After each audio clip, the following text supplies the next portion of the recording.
The next section of homework on section 8.1 asks you to evaluate the rational expressions or just solve. So what they're going to do is list or give you a rational expression and then give you a couple values to put in place of the variable and then go ahead and solve it out. So I have a couple different examples here that we can do together.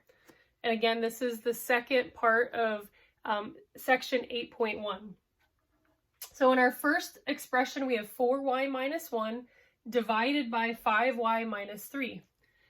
So what we're going to do here, since there's nothing I can do to simplify this right now, I can't factor anything out, I can't simplify this, and it gives me y equals 0, y equals 2, and y equals negative 1.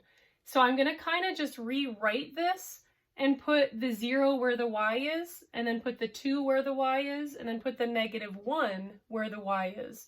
So for the 0, if I put 4 times 0 minus 1, then I'm just going to have a negative 1 on top, and then 5 times 0 is 0, and a negative 3 on the bottom. So basically I'm just taking and putting a 0 where the y is. That's all I'm doing. So 4 times 0 minus 1, 5 times 0. Over here I'm going to have a negative 1 divided by a negative 3, so the negatives would cancel out. So in this instance, the whole fraction or rational expression would simplify to just 1/3. What happens if we put a 4 times 2 and then a 5 times 2? So 4 times 2 is 8. 8 minus 1 is 7. And then 5 times 2 is 10. 10 minus 3 is 7. So 7 divided by 7 would just equal 1. And then our last one, what we're going to be doing is putting in a negative 1. So 4 times negative 1 is a negative 4, and negative 4 minus 1 is going to be a negative 5. And then on the bottom, 5 times negative 1 is a negative 5, and a negative 5 minus 3 would be a negative 8. And again, a negative divided by a negative, that would just cancel out, so we'd be just left with a 5/8. So we'll look at our next example here. We have z squared plus 3z minus 10, and that's divided by z squared minus 1. Now in this example, we can see that there's some simplification or factoring that we can do before we evaluate it or solve it.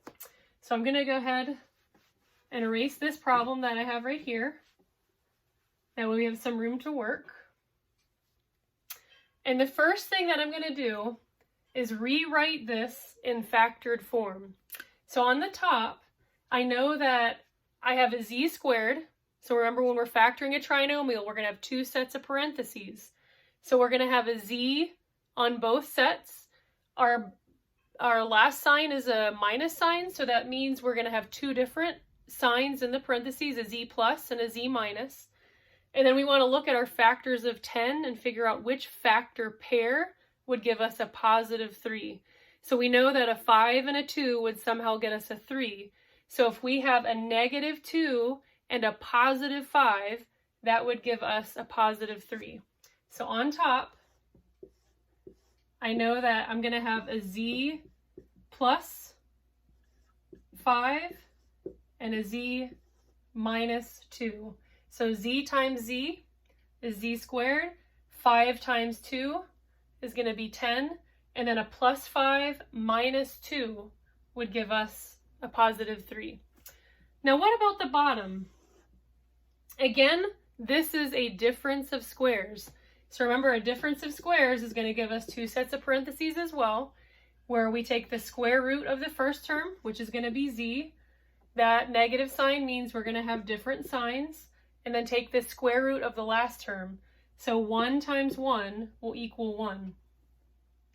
Now what we want to do here is evaluate, go ahead, and everywhere there is a z, we're going to go ahead and put a 0 there. So there's a z right here, and there's a z right there, and a z right there, and a z right there. So we're going to be putting 4 zeros in, okay? So 0 plus 5 is 5. Z minus 2 is a negative 2. So 5 times a negative 2 would give us a negative 10 on top. 0 plus 1 is just 1, and then 0 minus 1 is just 1. And then a plus 1 times a negative 1 is going to be a negative 1. So we have a negative 1 on the bottom. So a negative 10 divided by a negative 1 is just going to equal a positive 10. So I'll switch colors here. Let's use the orange. Now we're going to plug in a 2. All right. So we're going to plug in a 2 everywhere there's a z. So 2 plus 5 equals a 7. And then a 2 minus 2. So what's going to happen there is 0. So 0 times 7 is going to equal 0.